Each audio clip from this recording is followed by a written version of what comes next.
Hello everyone, welcome to my channel. और आज हम बात करने जा रहे हैं नीट 2020 के पेपर के बारे में। और सारे क्वेश्चन मैंने यहाँ पे पूरे एक्सप्लेनेशन के साथ सॉल्व किए हैं और करेंगे आगे हम। एनसीईआरटी के पेज नंबर मैंने यहाँ पे मेंशन कर दिए हैं ताकि आपको वो क्वेश्चन पता चले कि वो एनसीईआरटी के लाइन से ही क्वेश्चन डायरेक्ट आए, और डायग्राम से हम भी उस क्वेश्चन को समझने की कोशिश करेंगे। फर्स्ट क्वेश्चन आता है, जल कुंभी और जल लिली में परागण किसके द्वारा होता है। काफ़ी सिंपल क्वेश्चन है।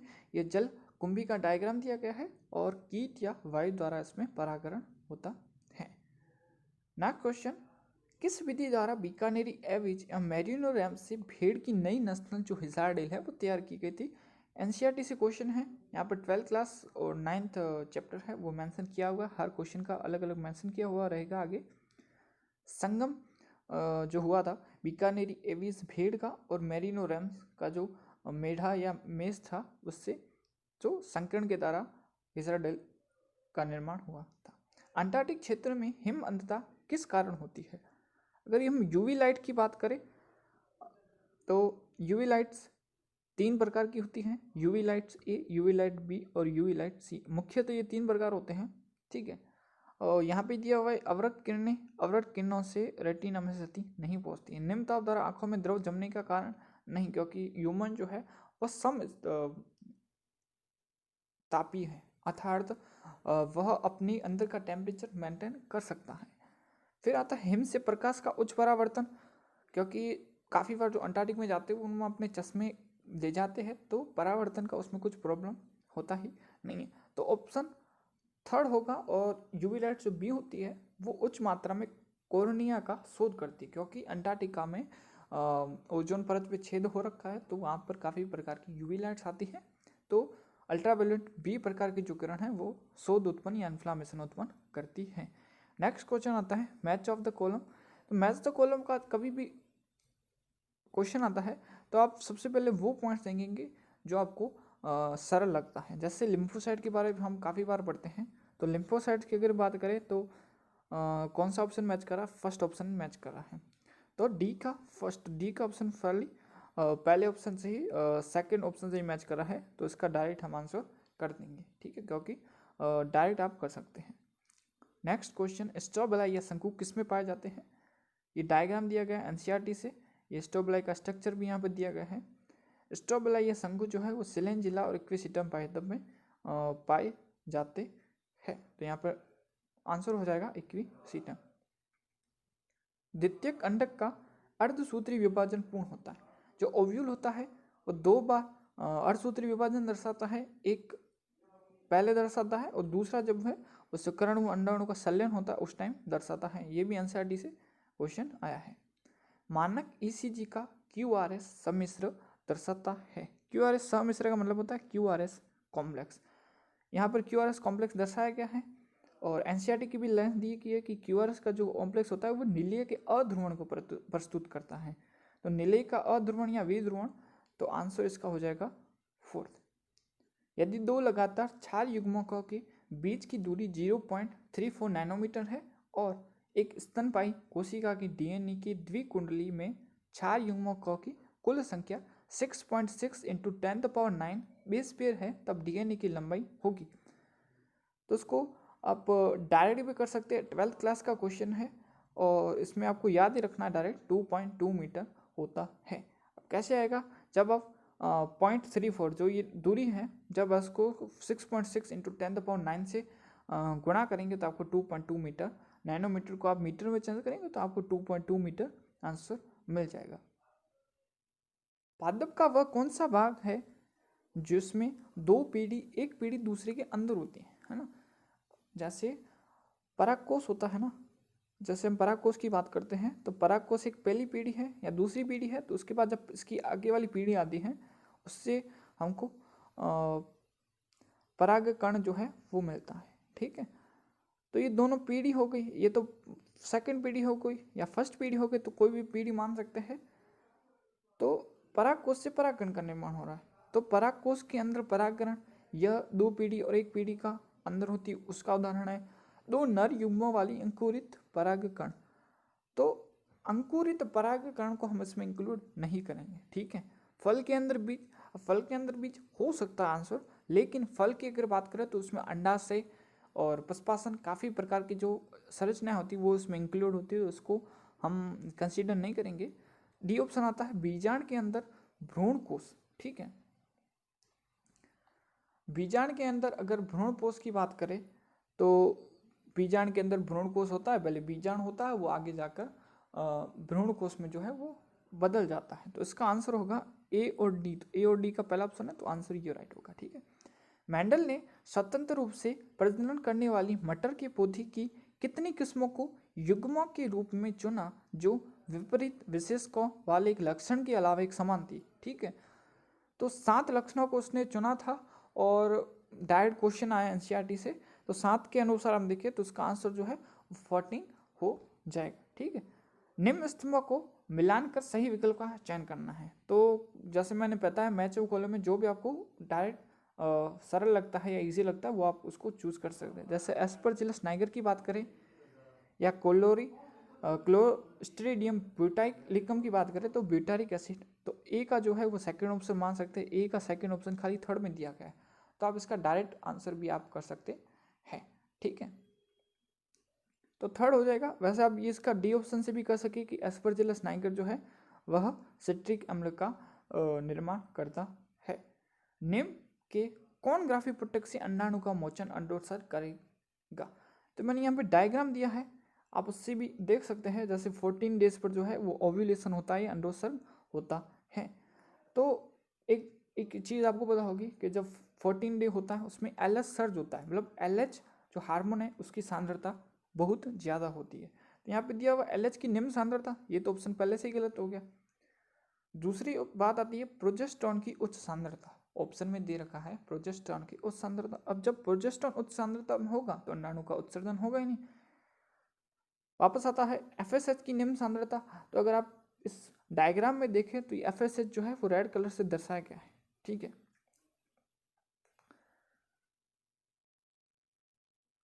ठीक है, तो यहाँ पे आप देख सकते हैं FSH जो है फॉलिकल स्टिमुलेटिंग हार्मोन, ठीक है। फॉलिकल स्टिमुलेटिंग हार्मोन नाम से स्पष्ट है, जो स्टिमुलाई करता है फॉलिकल को। जब फॉलिकल स्टिमुलेटिंग हार्मोन ही निम्न है तो उसका अंडोत्सर्ग कैसे करेगा? तो उसको तो ज़्यादा होना चाहिए, तो ये भी ऑप्शन गलत हो गया। तो लास्ट ऑप्शन बचता है एस्ट्रोजन की उच्च सांद्रता। अब इस डायग्राम में एस्ट्रोडायल की संख्या के आधार पर या उसके ग्राफ के आधार पर देख सकते हैं, तो आंसर ये सही होगा, ठीक है। निम्न में कौन ऐसे जीवों के सही उदाहरणों को संदर्भित करता है जो मानव की क्रियाओं द्वारा वातावरण में बदलाव के कारण विकसित हुए? तो मानव की क्रिया, जो मानव इन्फेक्टेड जो होते हैं या मानव के क्रियाकलापों द्वारा किसी प्राकृतिक वस्तु का चेंज होना, उसमें बदलाव आना। तो गैलेपो द्वीप पर डार्विन की फिंचें, तो डार्विन की फिंचों में जो बदलाव आया था वह उनके खान पान, उनकी जो खाने की वस्तुओं के आधार पर उनमें बदलाव आया था। तो यह मनुष्य के इंटरफेस के कारण नहीं आता, उसके इंटरफेयर के कारण नहीं आता। खरपतवारों में शाकनाशी का प्रतिरोध एकदम राइट है। जब खेतों में खरपतवारों के ऊपर शाकनाशी डालते तो उसके प्रति प्रतिरोधी हो जाते। ऐसा ही हमारे शरीर में जब हम टैबलेट्स लेते हैं उसमें भी ऐसा हो जाता है। और दूसरा ये लास्ट ऑप्शन है डिस्प्यूट, मतलब था कन्फ्यूजन था काफ़ी इसमें। तो मनुष्य द्वारा जो बनाएंगे पालतू पशु जैसे कुत्तों की नस्लें, तो जो कुत्ते को पालते हैं, डॉग्स को पालते हैं, तो उस कुत्ते के और जो नॉर्मल जो बाहर कुत्ता होता है, जो सड़क पर होता है, उन दोनों में डिफरेंस होता है। तो ये भी मानव के कारण ही उसमें डिफरेंस आता है। तो ये थर्ड, मतलब तीनों ऑप्शन जो है वो मानव की क्रियाओं द्वारा बदलाव का कारण है। तो आंसर जो है वो फोर्थ हो जाएगा। नेक्स्ट क्वेश्चन, संघ कोर्डेटा के लिए कौन सा कथन सही है? ठीक है, तो यूरोकोर्डेटा में पृष्ठ रज्जु सिरे से पूंछ तक फैली रहती हैं और ये जीवन के अंत तक बनी रहती हैं। वर्टिब्रेटा में पृष्ठ रज्जु केवल भ्रूणी काल में उपस्थित होती है। तो 59 क्वेश्चन की अगर बात करें तो वर्टिब्रेटा में क्या होता है? भ्रूणी काल तक बनी रहती है, ये भी आपको नॉर्मल पता ही होगा, ठीक है। केंद्रीय तंत्र का तंत्र पृष्ठीय और खोखला होता है, ये भी सही बात है, ठीक है ना। अगर कसेरो की यहाँ पे एनसीईआरटी की लाइन है, डायरेक्ट आई है, ठीक है। जो पृष्ठ रज्जु होती है वह, और पृष्ठ रज्जु जो खोखला तंत्रिका रज्जु पाया जाता है और भ्रूणी काल तक ही वो बनी रहती है, भ्रूणीय अवस्था में पाई जाती है। तो बी और सी जो ऑप्शन है वो सही है, तो आंसर इसका फर्स्ट हो जाएगा। ठीक है, निम्नलिखित में आपको इसमें सम्मिलित करना, वापस मैच द कॉलम का ही ऑप्शन आ गया है। ठीक है, कोई भी आप ऑप्शन देख सकते हैं जो आपको सरल लगे। जैसे मेरे को ऑप्शन दिख रहा है सी, कवकों की कोशिका भित्ति। तो आपको पता है कवकों की कोशिका भित्ति कौन सी होती है? काइटिन होती है। तो सी का ऑप्शन क्या होगा? थर्ड। तो सी का ऑप्शन थर्ड मैच करते हैं, तो एक ही है, तो आंसर क्या हो जाएगा आपका? Direct second. बीजांड का पिंड बीजांड व्रंत से कहाँ पर संलयित होता है? तो ये हाइलम से संलयित होता है। ये डायरेक्ट क्वेश्चन है, एनसीईआरटी का क्वेश्चन है। तो हाइलम या नाभिका से संलयित होता है। नेक्स्ट क्वेश्चन, रात्रि में या पूर्ण प्रातः काल में घास की पत्तियों के शीर्ष से जल की द्रव अवस्था में निकलने को सुगम बनाने की कौन सी प्रक्रिया उत्तरदायी है? मूल दाब के कारण होता है। जब आप देखते हैं सुबह सुबह, तो उस जो घास होती है उसके ऊपर पानी की बूंदियाँ रखी होती है, वो कॉज ऑफ रूट प्रेशर, ये मूल दाब के कारण ही होता है। ठीक है, इसमें एक एक्सपेरिमेंट में दिया गया है, आप रबड़ की नली लगाकर भी उसमें देख सकते हैं। अंतर्विष्ट कार्यों के विषय में निम्नलिखित में से कौन सा कथन गलत है ना? तो सबसे पहले आता है निश्चित, ये कोशिका में निश्चित पदार्थ को व्यक्त करते हैं। निश्चित पदार्थ को इंग्लिश में कहते हैं रिजर्व मटेरियल। रिजर्व में जो मटेरियल रहता है उसको, तो ये रिजर्व मटेरियल को हाँ, ये रिजर्व मटेरियल है क्या ना? इंक्लूजन बॉडीज होती है वो रिजर्व मटेरियल को प्रदर्शित करते हैं। कोशिका से घिरे नहीं होते, एकदम सही है, कोशिका उस पर झिल्ली नहीं पाई जाती है।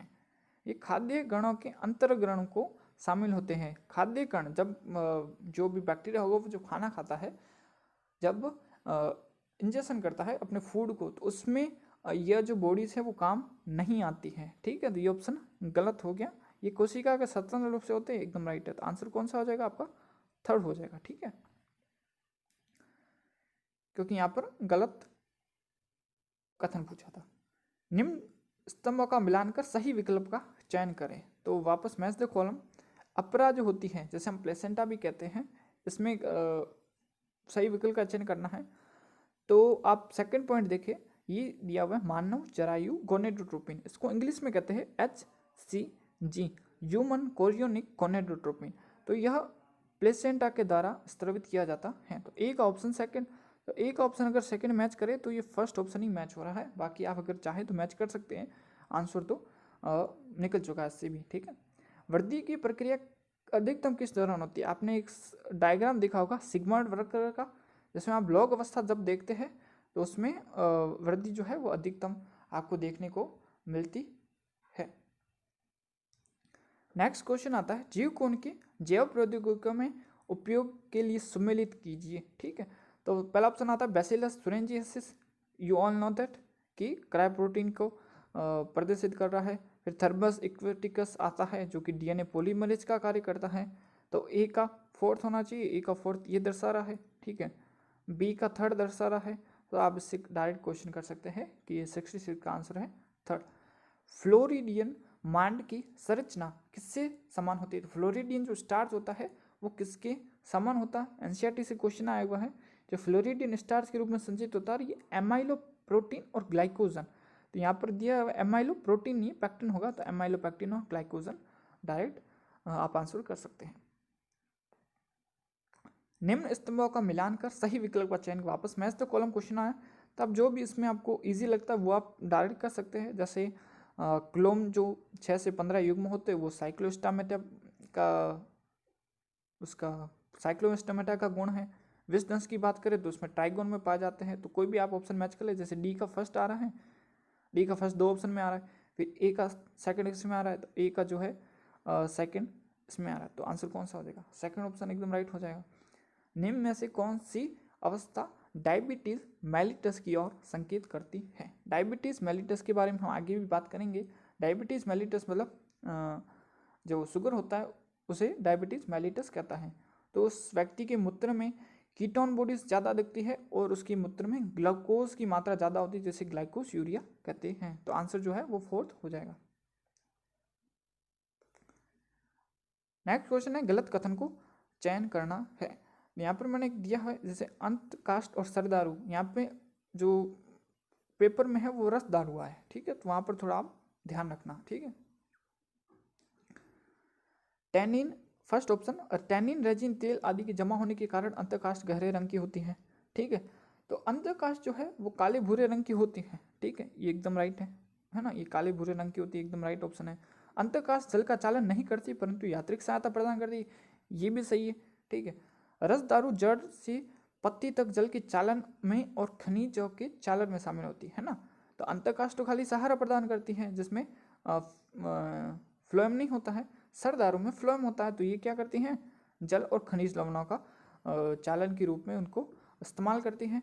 और फोर्थ ऑप्शन है रस दारू सबसे बेहतरीन द्वितीयक दारू। देखो द्वितीयक दारू मतलब द्वितीयक जालम होता है, ये भी ऑप्शन इसका सही है। ठीक है, और यह अपेक्षाकृत हल्के रंग के होते हैं, लेकिन यहाँ पे क्या दे रहा है, काले भूरे रंग की जो है यह एक संरचना होती है। तो गलत कौन सा हो गया, ये हो गया। ठीक है, निम्न में कौन सी प्रोटीन जंतुओं में बहुतायत से होती है, काफ़ी कंफ्यूजिंग ऑप्शन दे रखे हैं। लैक्टिन की अगर बात करें तो लैक्टिन गाय में पाई जाती है, गाय में अर्थात गाय के दूध में पाई जाती है। तो इसमें हम जंतुओं को, पूरे जंतुओं को कंसीडर नहीं करेंगे। सेकंड ऑप्शन है हीमोग्लोबिन, जंतुओं में काफ़ी प्रकार के वर्णक पाए जाते हैं, हीमोग्लोबिन, मायोग्लोबिन, है ना। तो ये बहुतायत से हम इसको कंसीडर नहीं कर सकते। इंसुलिन जो है वो ह्यूमन में पाई जाती, तो इसको भी कंसीडर नहीं कर सकते। तो ऑप्शन बचता है कोलेजन, जो इसका राइट आंसर है। 72 नंबर क्वेश्चन है, निम्नलिखित में से कौन एक बीज प्रसुप्ति नियंत्रित करने वाला निरोधक पदार्थ नहीं है, मतलब बीज प्रसुप्ति को नियंत्रित नहीं करेगा। तो जो जिब्रेलिक एसिड आता है ना, जो जिब्रेलिक एसिड आता है वो बीज प्रसुप्ति को नियंत्रित नहीं करता है, वह पादप को और ग्रो करने में मदद करता है। तो इसका आंसर हो जाएगा सेकंड नंबर। एंटेरोकाइनेज किसको बदलने में सहायता करता है, तो एंटेरोकाइनेज जो है वो ट्रिप्सिनोजन को ट्रिप्सिन में बदलता है। एकदम सरल क्वेश्चन है। और जो आगे ट्रिप्सिन जो होता है वो आगे प्रोटीन, पेप्टोन्स और प्रोपीटीज को आगे डाइपेप्टाइड्स में चेंज करता है। नेक्स्ट क्वेश्चन आ रहा है, निम्न स्तंभों मैच द कॉलम वाला क्वेश्चन है।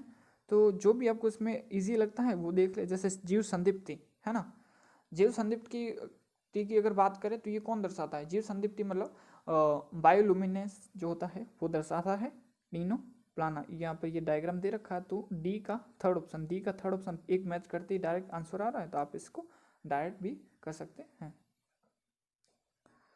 सूक्ष्म अंकुरों के ब्रश बॉर्डर वाली घनाकार उपकलाएं जो उपस्थित होती है।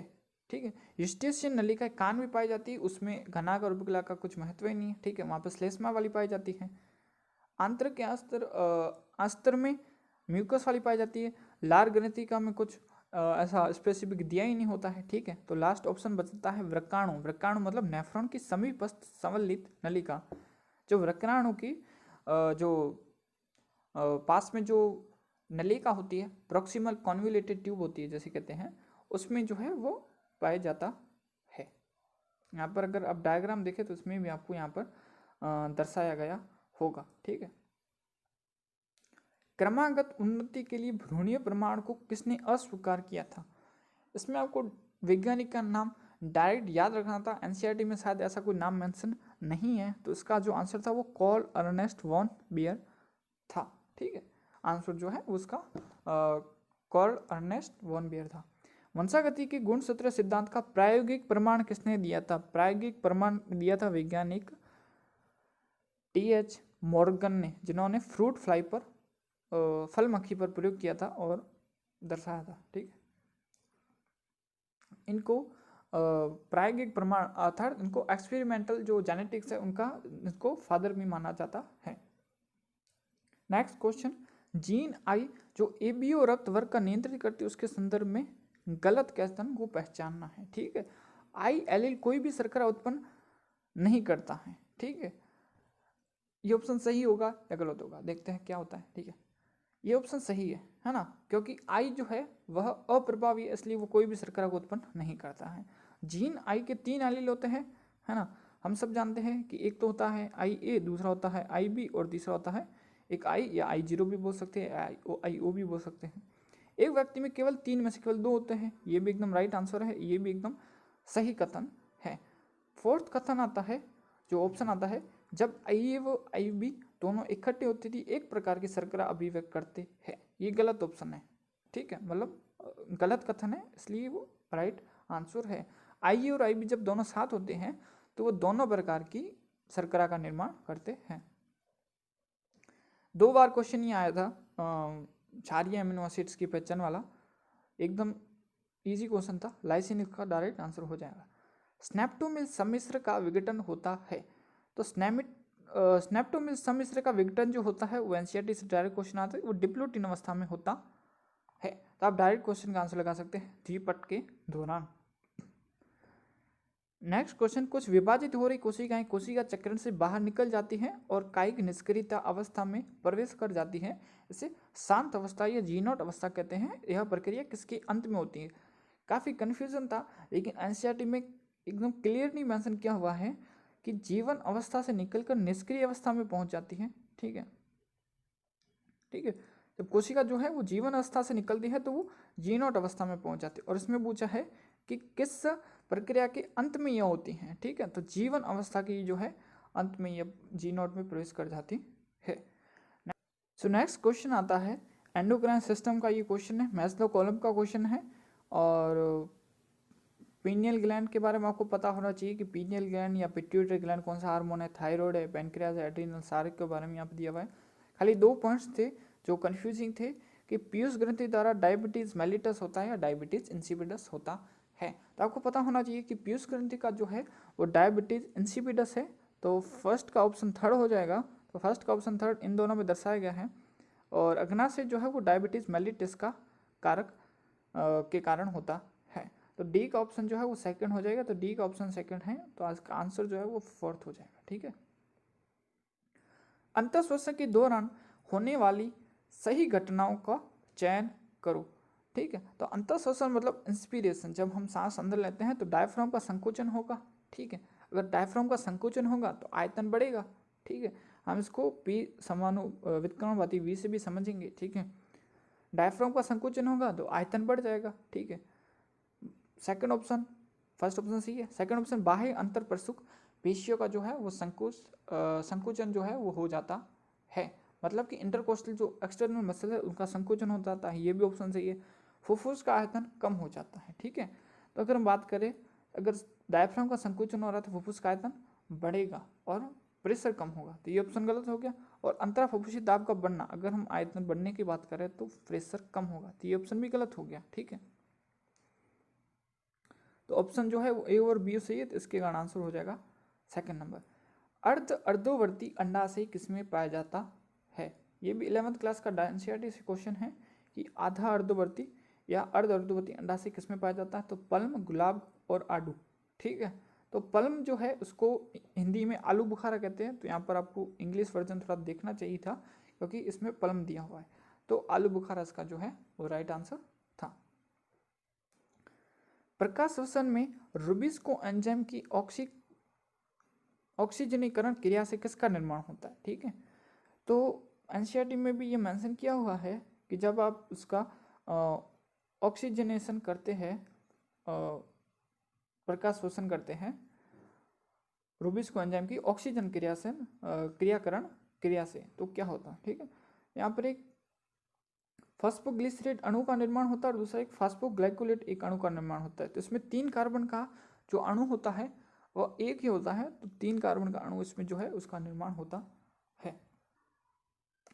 नेक्स्ट क्वेश्चन आता है, निम्न में से कौन सा कथन सही नहीं है? ठीक है, सही नहीं बताना, अगर गलत बताना। ठीक है, आनुवंशिक इंजीनियरिंग इंसुलिन ई कोलाई द्वारा उत्पादित किया जाता है, एकदम राइट आंसर है, कथन है। मनुष्य में इंसुलिन प्राग इंसुलिन से संश्लेषित होता है, ये भी सही है। प्राग इंसुलिन में एक अतिरिक्त पेप्टाइड जिसे सी पेप्टाइड कहते हैं, ये भी सही ऑप्शन है। फोर्थ ऑप्शन, कार्यात्मक इंसुलिन से ए व बी श्रृंखला होती है जो हाइड्रोजन बंधन द्वारा जुड़ी होती है, हाइड्रोजन बंध नहीं होता, उसमें सल्फर बंध होता है, तो ये ऑप्शन गलत हो गया। आंसर कौन सा हो गया? फोर्थ। निम्नलिखित में कौन सा युग्म एक कोशिकीय सेवालौका है?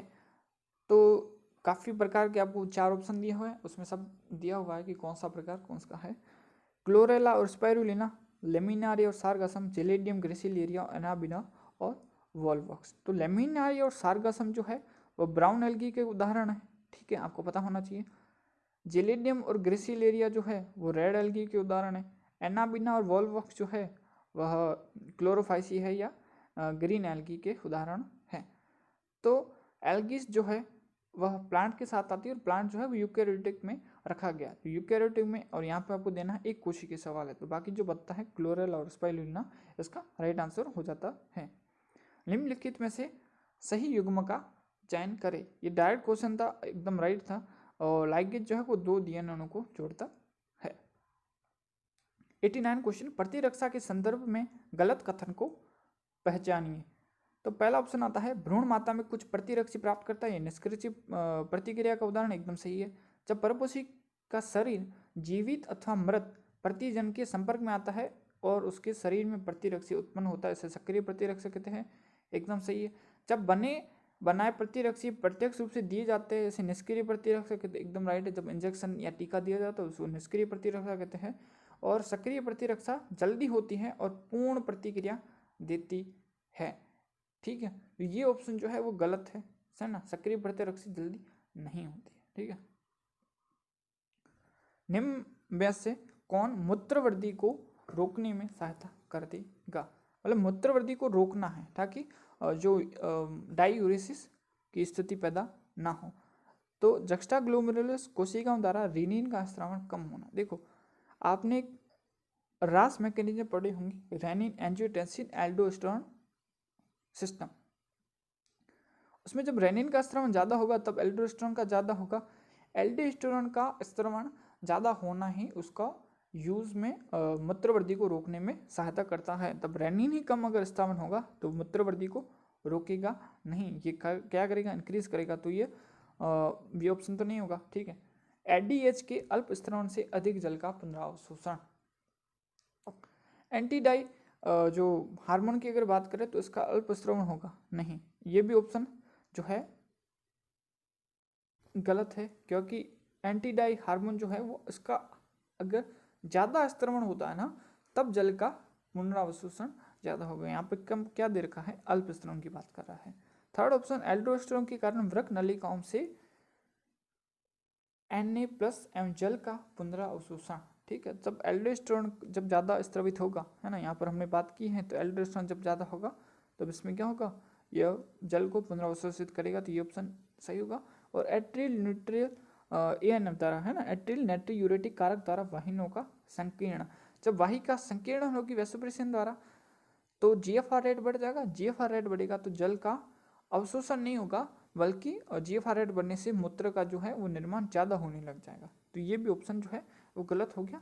राइट ऑप्शन जो है वो थर्ड हो जाएगा।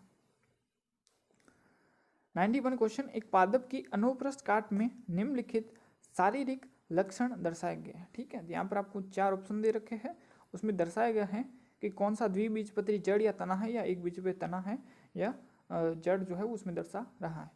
पहला ऑप्शन आता है कि अधिक संख्या में बिखरे हुए सहवन मंडल जो पूला छद से घिरे रहते हैं। ये जो है वो डायरेक्ट एनसीईआरटी से पूरा लिया गया है, तो एनसीईआरटी में अगर देखेंगे तो बिखरे हुए जो सहवन मंडल है वो आपको एक बीजपत्री जो तना होता है उसमें आपको मिलेंगे। तो इस पहले ऑप्शन से हम कह सकते हैं कि एक बीजपत्री तना इसका आंसर हो सकता है, क्योंकि द्विबीजपत्री जो तना होता है उसमें एक रिंग में व्यवस्थित होते हैं। नेक्स्ट ऑप्शन बी, स्पष्ट बहुत मृदु तक की भ्रण होता है, मतलब पैरेन्काइमल ग्राउंड टिश्यू। तो पैरेन्काइमल ग्राउंड टिश्यू अगर आपको याद नहीं आ रहा है या मेरे को याद नहीं आ रहा तो आप इसको छोड़ सकते हैं, नेक्स्ट क्वेश्चन पे पॉइंट्स पे आ सकते हैं। संयुक्त और अवर्धी सहवन मंडल, संयुक्त मतलब कॉन्जॉइंट और अवर्धी मतलब क्लोज्ड। देखो अगर क्लोज्ड की बात करें तो ये क्लोज्ड रूप है जिसमें कैम्बियम नहीं पाया जाता है, ठीक है। अब क्लोज्ड की बात करें कैम्बियम नहीं है तो ये मोनोकोट होता है जिसमें कैम्बियम नहीं पाया जाता है। मोनोकोट मतलब एक द्विबीजपत्री, तो एक द्विबीजपत्री या तो जड़ होगा या तना होगा। अब दूसरा बात आता है कॉन्जॉइंट मतलब संयुक्त, और ये जो होता है वह जड़ में पाया जाता है और संयुक्त जो होता है वो तने में पाया जाता है, ठीक है। तो यहाँ पर ये भी हम कह सकते हैं कि ये जड़ नहीं होगा, ये तना ही होगा। तो इन 2-3 पॉइंट्स से हम कह सकते हैं कि इसका आंसर एक बीजपत्री तना ही होगा। अर्धपुष्पक में क्या होता है, अर्धपुष्पक को इंग्लिश में कहते हैं रे फ्लोरेट्स, ठीक है। तो अर्धपुष्पक की अगर हम बात करें तो यहाँ पे दिया गया है कि अधिजांगता में जो है अंडाशय जो है वो अधोवर्ती हो जाता है। अर्धपुष्पक मतलब ऊपर की ओर उठा होना, और सूरज का जो अर्धपुष्पक होता है वो ऊपर की ओर, जो उसमें फूल होता है वो ऊपर की ओर होता है, और ये अंडाशय अधोवर्ती अंडाशय को प्रदर्शित करता है। तो इसका आंसर हो जाएगा सेकंड। नेक्स्ट क्वेश्चन, सही कथन का चयन करो। ठीक है, तो सही कथन का अगर चयन करना है तो यहाँ पर देखो इंसुलिन हाइपोग्लाइसिया से संबंधित है, गलत ऑप्शन, डायरेक्ट ही गलत हो रहा है। ग्लूकोकोर्टिकॉइड ग्लाइकोजेनेसिस को प्रेरित करता है, एकदम सही है। क्यों? क्योंकि देखो एड्रिनल कॉर्टेक्स जो होता है ना, एड्रिनल से दो हार्मोन पार्ट होते हैं, एड्रिनल मेडुला और एड्रिनल कॉर्टेक्स। जो एड्रिनल कॉर्टेक्स होता है वो ग्लूकोकोर्टिकॉइड को स्रावित करता है, और ग्लूकोनियोजेनेसिस क्या होता है, जब ग्लूकोज का निर्माण किसी नॉन कार्बोहाइड्रेट से होता है तो उसको कहते हैं ग्लूकोनियोजेनेसिस। ठीक है, तो ये ऑप्शन जो है वो सही हो जाएगा, क्योंकि ग्लूकोकोर्टिकॉइड ग्लूकोनियोजेनेसिस को प्रेरित करता है। निम्नलिखित में से कौन सा कथन सही है? एडिनिन थाइमिन के साथ युग्म नहीं बनाता है, एकदम गलत है। एडिनिन तो थाइमिन के साथ युग्म बनाता है, ये ऑप्शन गलत हो गया। एडिनिन दो हाइड्रोजन बंधों के सारा उसके साथ जुड़ता है, ये भी एकदम ये जो ऑप्शन सही है। और थाइमिन के साथ युग्म बनाता है, एक हाइड्रोजन बंध नहीं बनता है, यहाँ पे 3 नहीं बनता, तो ऑप्शन कौन सा हो गया सही? सेकंड।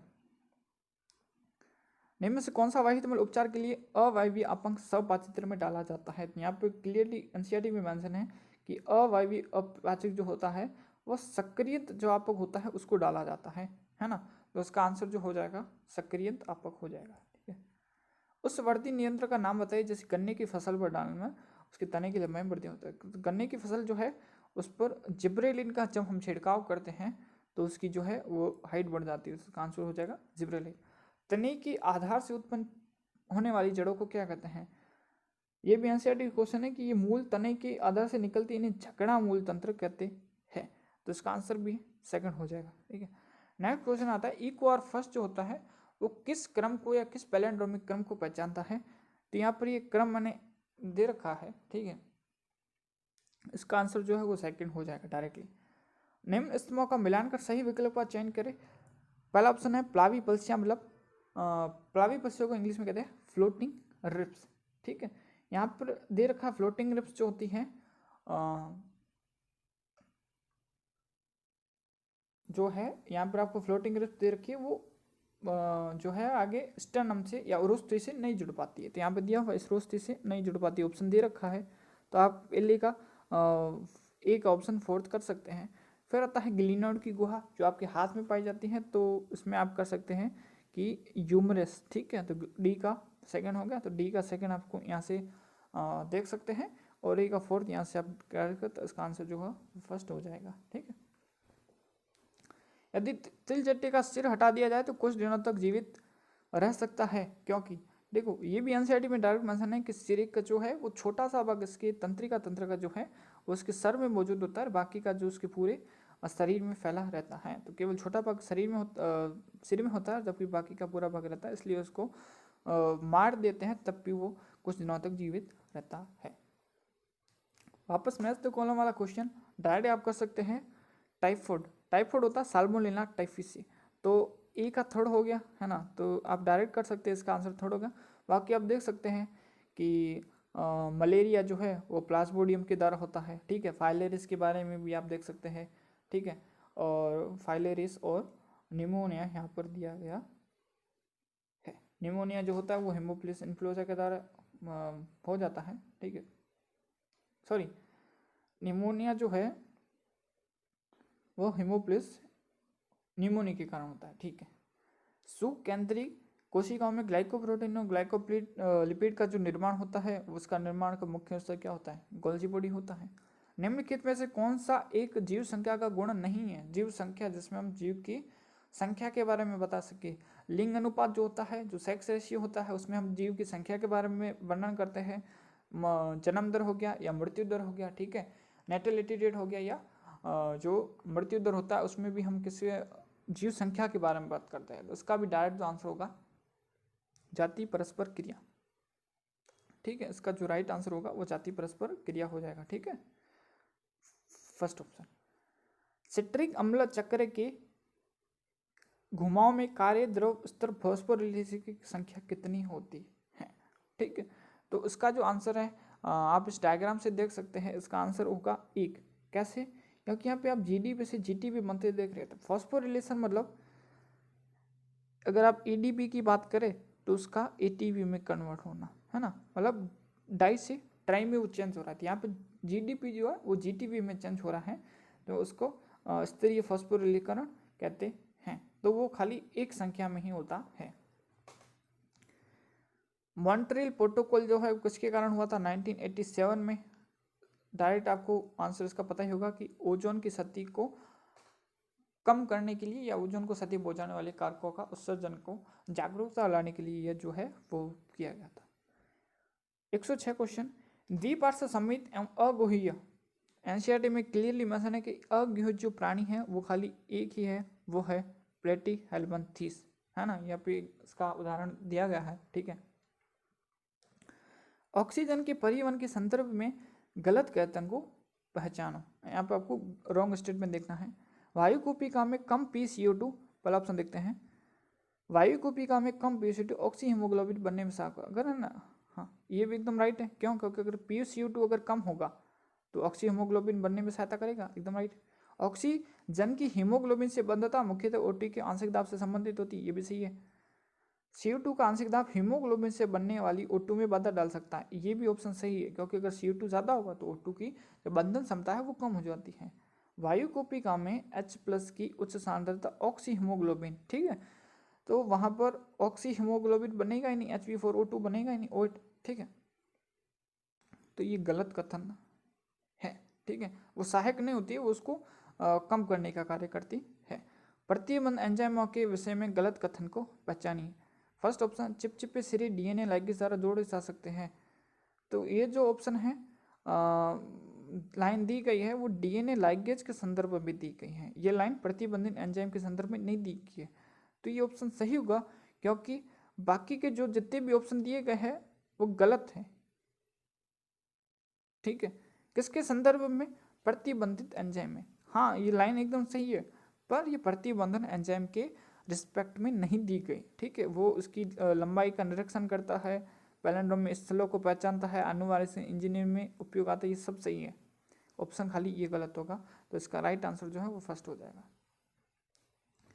वायरॉइड और वायरस दोनों में अंतर होता है, काफी बार क्वेश्चन आता है। क्वेश्चन है कि वायरॉइडों के विषय में निम्नलिखित में कौन सा कथन सही है?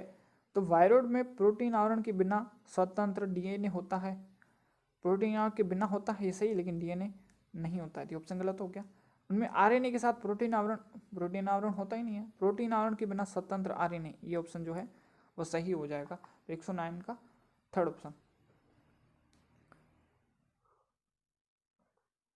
एक वेक्टर में सहलग्न DNA की प्रति की संख्या को नियंत्रित करने वाले अनुक्रम को क्या कहते हैं? उसको ओरिसाइड बोलते हैं, इस डायग्राम में भी आपको दिया गया है।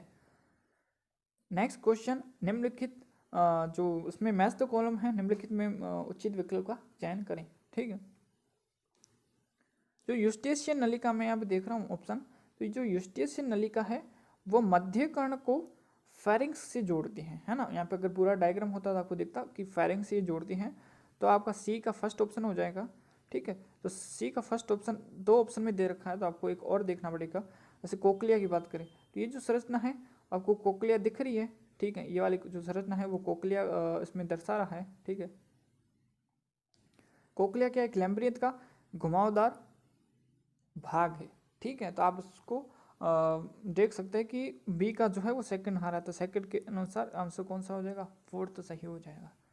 SS मिलर ने एक प्रयोग किया था बंद फ्लास्क में, उसका एमिनो एसिड उत्पन्न हुआ था, तो उसका टेम्परेचर क्या था? ठीक है, हाई टेम्परेचर था, इसलिए हम 600 को नेगलेक्ट कर रहे हैं। हाई टेम्परेचर में 800 हो सकता है या 800, दो ऑप्शन है। फिर उसमें कौन कौन सी चीज़ें थी? तो वहाँ पर आप देख सकते हैं CH4H2 H2 और NH3, तो CH4H2 H2 और NH3, तो ऑप्शन कौन सा इसका सही हो जाएगा? ऑप्शन नंबर जो है वो सेकंड इसका राइट आंसर है। सबसे ज़्यादा विश्व में विविधता अमेजोन के जंगलों में पाई जाती है। अमेजोन के जंगल जो इसका उदाहरण है। मानव पाचन तंत्र में संदर्भित सही कथन का जो है वो चयन करना है। तो पहले आता है कृमि रूपी परिशिष्टिका, जैसे हम वर्मीफॉर्म अपेंडिक्स कहते हैं, वो ग्रहणी से उत्पन्न होता है। देखो ग्रहणी की अगर बात करें तो ग्रहणी को इंग्लिश में कहते हैं ड्यूडीनम, ठीक है। तो ड्यूडीनम का आप वो अगर आप डायग्राम देख रहे हैं तो आप देख रहे हैं ड्यूडीनम जो है वो यहाँ पर स्थित है और वर्मीफॉर्म अपेंडिक्स जो होती हैं वो यहाँ पर होती है, तो उसका कोई मैच ही नहीं है, ठीक है। तो ये गलत कथन हो गया पहला। तो शुद्धांत्र छोटी आंत में खुलता है। शुद्धांत्र मतलब इलियम होता है वो छोटी आंत में खुलता है। तो इलियम की संरचना भी यहाँ पर आपको दे रखी है। इलियम जो है वो यहाँ पर दर्शा गया। इलियम जो है वो बड़ी आंत में खुलता है, ठीक है। यहाँ पर छोटी आंत में खुलता है, ये ऑप्शन गलत हो गया। सिरोसा आहार नाल का सबसे अंदर वाली परत होती है, गलत है, क्यों? क्योंकि अंदर वाली म्यूकस होती है। नेक्स्ट क्वेश्चन आता है, नेक्स्ट ऑप्शन आता है कि क्षुदांत्र अत्याधिक कुंडलित भाग होता है। क्षुदांत्र को इंग्लिश में कहते हैं इलियम, है ना। इलियम जो है वो सर्वाधिक जो है हाईली कोल्ड पार्ट होता है, तो अत्यधिक कुंडली पार्ट होता है, ये एकदम सही आंसर हो जाएगा। बीटी कपास बैसिलस thuringiensis के विष जीन को समाविष्ट करके बनाई जाती है, प्रतिरोधी है। तो यह जो है इंसेक्ट पेज के प्रतिरोधी होती है। तो आंसर जो उसका सेकंड आंसर हो जाएगा। ये डायग्राम दिया गया है। सही मिलान का चयन करें, ठीक है। 4 ऑप्शन दिए गए, ये जेनेटिक डिसऑर्डर वाला मैचअप द कॉलम है, ठीक है। कोई भी आप देख लो, जैसे फिनाइल कीटोन्यूरिया की बात करें तो ये अलिंक क्रोमोसोम प्रभावी लक्षण, देखो ये अलिंक क्रोमोसोम तो है लेकिन प्रभावी लक्षण नहीं है, ये एक प्रभावी अप्रभावी लक्षण है। तो ये ऑप्शन भी इसका गलत हो जाता है, ठीक है। आपको सही मिलान दर्शाना है। थैलेसीमिया की बात करें तो थैलेसीमिया एक एक्स संलग्न रोग नहीं है, ये अलिंक संलग्न रोग है, ठीक है। तो ये ऑप्शन भी गलत हो गया, ठीक है। हीमोफीलिया की बात करें तो यह वाई संलग्न नहीं, ये एक्स संलग्न है, तो ये भी ऑप्शन गलत हो गया। अगर हम सिकल सेल एनीमिया की बात करें तो ये अलिंग भी है, अप्रभावी भी है और क्रोमोसोम 11 पर भी होते हैं। और यहाँ पर आपको सिकल सेल्स दर्शाई गई जो कि अलग आकार की हो जाती है। नॉर्मल आकार ये होता है और ये जो है वो अवतल आकार या भाई कॉनकेव रूप में हो जाती है, ठीक है। नेक्स्ट क्वेश्चन आता है प्लाज्मोडियम की संक्रमण अवस्था जो मानव शरीर में प्रवेश करती है, ठीक है। यहाँ पर आपको दिया गया है प्लाज्मोडियम की कौन सी अवस्था मानव शरीर में प्रवेश करती है। तो ये जो स्पोर्स है ना, वो उसके स्लाइवरी ग्लैंड में आ जाते हैं मस्कीटोज के। तो मस्कीटोज की स्लाइवरी ग्लैंड में स्पोरोजोइड जो संरचना होती है वह जो है वो मानव में प्रवेश करती हैं। तो स्पोरोजोइड्स को हिंदी में कहते हैं जीवाणु। तो इसका आंसर हो जाएगा थर्ड। नेक्स्ट क्वेश्चन आता है 118 फलीदार फलों वाले पादपों की जड़ ग्रंथिकाओं में नाइट्रोजनस द्वारा उत्प्रेरित अभिक्रिया के उत्पाद कौन सा है, ठीक है। तो आप इससे भी डायरेक्ट इसमें डायरेक्ट हो जाएगा कि अमोनिया और हाइड्रोजन। देखो खाली अमोनिया नहीं बनता है, खाली नाइट्रेट नहीं बनता और ऑक्सीजन का तो सवाल ही नहीं। तो आंसर जो है इसका फर्स्ट हो जाएगा। निम्न स्तंभों को मिलाकर उसका सही विकल्प चयन करना है। बीटी कपास की बात करें तो बैसिलस thuringiensis, तो ए का फोर्थ होना चाहिए। ए का और तो ऑप्शन एक ही दर्शाया, तो आप इसको डायरेक्ट कर सकते हैं। इसका सेकंड नंबर आंसर जो है वो राइट हो जाएगा। प्रकाश अभिक्रिया में इलेक्ट्रॉनों के स्थानांतरण को प्लास्टोक्विनोन कहाँ से सुगम बनाता है। प्लास्टोक्विनोन को जो है वो पी क्यू से दर्शाया जाता है। अगर आप इसको डायग्राम में बात करें तो पी क्यू आपको दर्शा रहा है, तो इसको कहाँ से देखो ये जो है वो पिगमेंट सिस्टम सेकंड है और ये वाला जो है वो पिगमेंट सिस्टम फर्स्ट दे रखा है, ठीक है। तो ऑप्शन देकर सेकंड की बात करें, देखो पिगमेंट सिस्टम सेकंड से साइट B6F, तो ये पिगमेंट सिस्टम सेकंड है और ये साइट B6 है। इसका जो है वो इलेक्ट्रॉन स्थानांतरण में ये कार्य करता है। और रॉबर्ट मे के अनुसार विश्व में जातीय विविधता लगभग कितनी है, 7 बिलियन है। डायरेक्ट क्वेश्चन आया है इकोलॉजी से। जेल इलेक्ट्रोफोरेसिस से पृथक हुए डीएनए खंडों को किसकी सहायता से देखा जा सकता है। डायरेक्ट क्वेश्चन एनसीईआरटी से है, एकदम सरल। यूवी विकिरण जो यूवी लाइट्स होती हैं उसका एथिडियम ब्रोमाइड से जब उसको अभिरंजित करते हैं तो उसको आप देख सकते हैं। नेक्स्ट क्वेश्चन, अनुलेखन के समय ट्रांसलेशन के समय डीएनए कुंडली को खोलने का कौन सा एंजाइम जो है वह मदद करता है। तो इसका आंसर एनटीए जो है वो डीएनए पॉलीमरेज दिया है, लेकिन इसका आंसर जो है वो डीएनए हेलिकेज होगा, ठीक है। अब ये क्या है, या सही है या गलत है, वो तो एनटीए पॉलीमरेज दिया, शायद किसी ने इसको किया होगा फाइल आगे गलत ऑप्शन के तौर पर इसका आंसर जो है हेलिकेस होगा। एनसीईआरटी में भी क्लियर मेंशन है। नेक्स्ट क्वेश्चन आता है, अनिवार्य तत्वों और पादपों में उनके कार्यों के विषय में निम्नलिखित को सम्मिलित कीजिए। आपको पता है क्लोरीन और मैग्नीज जो है वो जल के प्रकाश अपघटन को प्रेरित करता है, तो आपको डी से फर्स्ट देख सकते हो, डी ये दोनों ऑप्शन दर्शा रहा है, ठीक है। फिर आप देख सकते हो लोहा है वो क्लोरोफिल में आयरन ही होता है, तो ए का हो जाएगा थर्ड, ठीक है। तो ए का थर्ड फोर्थ ऑप्शन दर्शा रहा है, तो 124 का जो है वो चौथा ऑप्शन जो है वो राइट हो जाएगा, ठीक है। जीवन प्रावस्था के बारे में सही कथन का चयन करो। ये जीवन प्रावस्था यहाँ पर दी गई है। केंद्रक विभाजन होता है, नहीं होता है ना, वो सब एस में होता है, ठीक है। डीएनए में संश्लेषण या भर्तीकरण वो भी एस में होता है, ये भी ऑप्शन गलत हो गया। सभी कोशिका पुनर्गठन वो G2 में होता है। कोशिका उपापचय सक्रिय होती है, सही है, लेकिन प्रतिकृतिकरण नहीं होता डीएनए का, ऑप्शन जो है वो फोर्थ राइट हो जाएगा। 126 नंबर क्वेश्चन, द्वितीयक उपापचय जैसे कि निकोटीन, स्ट्रिक्टिन और कैफीन के पौधों के लिए क्यों उत्पादित किया जाता है? ताकि वो अपनी रक्षा, क्योंकि ये जो विषैले पदार्थ होते हैं ताकि कोई भी जंतु को खा ना सके, इसलिए ये एक्शन डिफेंस एक्शन के लिए प्रयुक्त करती है। नेक्स्ट क्वेश्चन आता है 127 नंबर, पेंगुइन व डॉल्फिन जो है वो उदाहरण है। तो आपको जब एनसीईआरटी भी देखोगे तो आपको डायरेक्ट मिल जाएगा कि जो है वो अभिसारी विकास, जिसको हम कोवर्जेंट इवोल्यूशन कहते हैं, उसका उदाहरण है, ठीक है। डायरेक्ट एनसीईआरटी क्वेश्चन है। ट्रांसलेशन की प्रथम अवस्था कौन सी होती है? ये भी एकदम सही और सरल क्वेश्चन है, फोर्थ होगा इसका आंसर, टीआरएनए का एमिनो एसिलेशन, ठीक है, जो उसका एमिनाइजेशन हो जाता है, तो सबसे पहले होता है ट्रांसलेशन की प्रथम अवस्था, यही होती है। आहार नाल की गॉबलेट कोशिकाएं रूपांतरित होती हैं। एनसीईआरटी की ये लाइंस दी गई हैं, आप इसको डायरेक्ट देख सकते हैं। और यहाँ पर खाली एक ये दिया गया है कि आंतरश्लेष्मा उपकला है ना, तो उपकला सब में दी गई है ना, उपस्थि कोशिका आपको यहाँ पे ऑप्शन स्किप कर सकते हैं, बाकी उपकला सब में दी गई है। अगर आपको उसको और डेप्थ में पढ़ेगा ना तब आपको पता चलेगा, क्योंकि एनसीईआरटी में मेंशन नहीं है कि स्तंभाकार होती है क्या होती है। आंसर 129 का थर्ड है। नेक्स्ट क्वेश्चन आता है, यौन संचारित रोगों के सही विकल्प को चयन करें। जो एसटीडी रोग होते हैं उसमें देखो कैंसर जो है वो एसटीडी रोग नहीं है, फिर मलेरिया जो है वो एसटीडी रोग में नहीं आता है, मलेरिया रोग नहीं आता, तो ऑप्शन जो है वो सेकंड ही बचता है, जो एकदम राइट आंसर है, ठीक है। निम्न में से किस तकनीक की सहायता से ऐसी स्त्रियां जो गर्भ धारण नहीं कर सकती हैं में भ्रूण को स्थानांतरित किया जाता है? तो काफ़ी ऑप्शन आपको दिए रखे हैं, है ना, इसको फुल फॉर्म आप देखकर भी कर सकते हैं।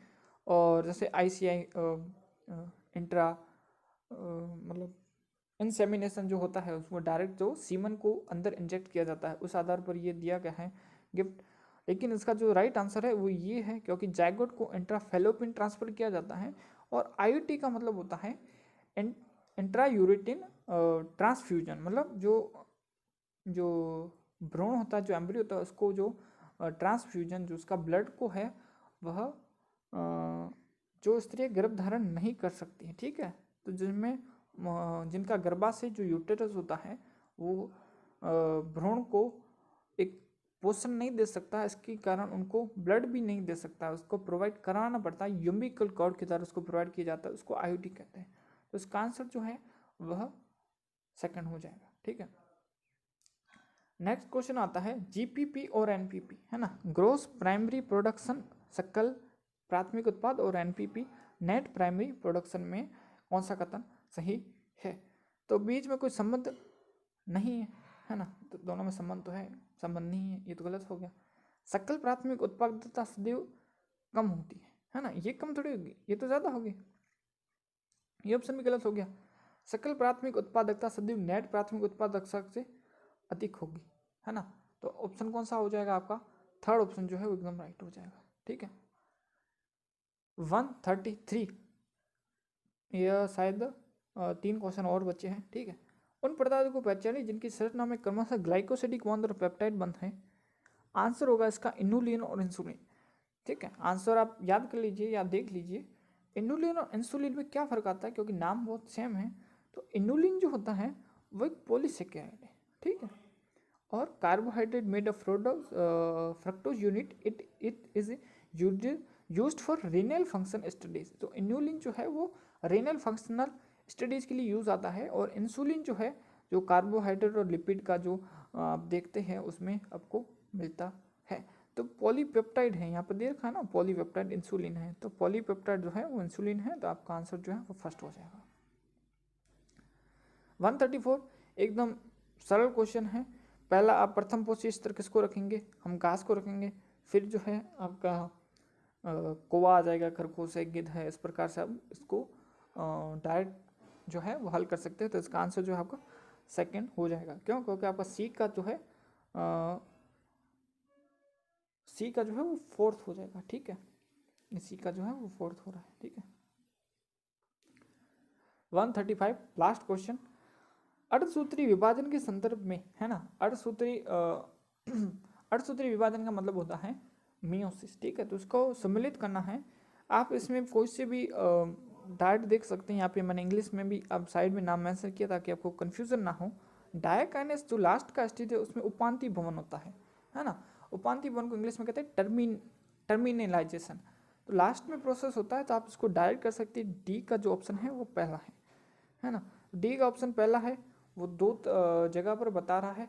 ठीक है, तो आप इसमें और कोई भी ऑप्शन देख सकते हैं, जैसे जाइगोटिन जो होता है, युग्मोपट अवस्था होती है, वह सूत्र युग्मन कहते हैं, स्नैप्सिस जो है वो दर्शाता है। तो आप इसको डायरेक्ट कर सकते हैं, जैसे ए का फोर्थ होगा ना, ए का फोर्थ हो गया, तो आपका आंसर थर्ड आंसर राइट हो जाएगा।